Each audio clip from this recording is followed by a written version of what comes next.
vision pour la Côte d'Ivoire, c'est le changement de mentalité, c'est le changement de la donne politique en Côte d'Ivoire. Et c'est pour éviter que les élections prochaines, que nous tombons encore dans une crise que nous avons vécue et qui a malheureusement endeuillé beaucoup de familles en Côte d'Ivoire. Nous avons décidé de créer un parti politique, prôner la paix, la réconciliation et surtout le vivre ensemble. Parce que nous constatons que les partis traditionnels aujourd'hui que nous voyons, qui ne nous montrent pas l'exemple. Quand nous voyons aujourd'hui le PDCI et le RHDP qui se parlent par médias interposés, pendant qu'ils étaient ensemble, pendant 8 ans, ils ont géré le pouvoir d'État, nous pensons que ce n'est pas des exemples pour la jeunesse.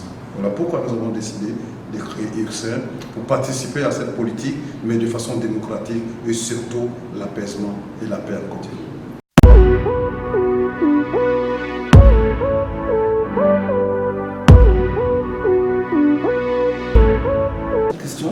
Quand on parle de projet pour URSEN a un très grand chantier en Côte d'Ivoire. Nous savons que le manque d'emploi, sinon le chômage en Côte d'Ivoire atteint quasiment les 65%. Nous avons fait tout pour remédier à ça. Comme j'avais dit, il faut des contrats d'insertion de la jeunesse. La jeunesse est restée pour compte. La jeunesse est utilisée seulement que pendant la période électorale. Nous allons organiser une assise de la jeunesse, échanger avec les jeunes pour voir les statuts, les diplômes. Il y en a qui n'ont pas de diplôme. Nous allons trouver quelque chose pour cette jeunesse-là. Surtout les contrats d'insertion, comme nous avons dit, un contrat social pour toute la jeunesse ivoirienne. Aujourd'hui, quand nous partons en Europe, en Chine, il y a des métiers, il y a des écoles de métiers. Mais en Côte d'Ivoire, nous n'avons pas ce genre de métier. Nous sommes tous sur le Facebook, sur Internet, en train d'insulter. Nous allons former la jeunesse à respecter son prochain.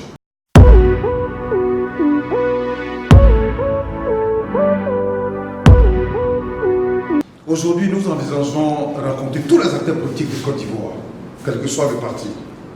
Surtout les partis traditionnels. Notamment le RHDP, le FPI, toutes tendances confondues. Le PDCI, toutes tendances confondues, parce qu'il y a le PDCI, il y a la Renaissance PDCI, il y a plein de PDCI. Et tous les partis qui composent le RHDP et tous les partis d'opposition, EDS et tout autre. Pourquoi? Nous allons les visiter parce que la plupart, c'est nos aînés. Échanger avec eux. D'abord, faire la présentation de nos partis politiques de URSEN et les expliquer l'idéologie centriste du parti. Et ensemble, les demander conseil. Et aussi brosser la situation de la Côte d'Ivoire pour donner aussi la paix, la réconciliation et le vivre ensemble. C'est ce que nous souhaitons en Côte d'Ivoire. Nous pouvons aller tous aux élections dans l'apaisement avec la démocratie. Forcément, il y aura un vainqueur et c'est la Côte d'Ivoire qui gagnera. On n'a pas intérêt à se battre encore comme ce que nous avons vécu. Aujourd'hui, les 3000 morts jusqu'à ce jour, il n'y a pas eu de coupable. Nous, URSEN, on ne cherche pas de coupable, mais on souhaite que ça ne se répète plus jamais en Côte d'Ivoire.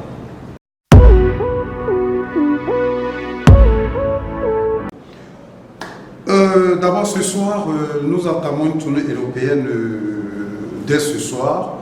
Nous avons notre lancement officiel à Paris le 29 juin à la porte de Pantin, je laisse un appel, à la porte de Pantin, à l'hôtel Mercure. De là-bas, nous allons aux Pays-Bas croiser le président du COGEP, le président Charles Blé Goudé. Et après, nous allons faire tout pour aller à Bruxelles, croiser le président Laurent Gbagbo, pour échanger avec lui, pour demander ses conseils, pour qu'il participe à la vie politique de la Côte d'Ivoire dans la réconciliation et la réconciliation vraie. C'est ça notre projet jusqu'à ce jour.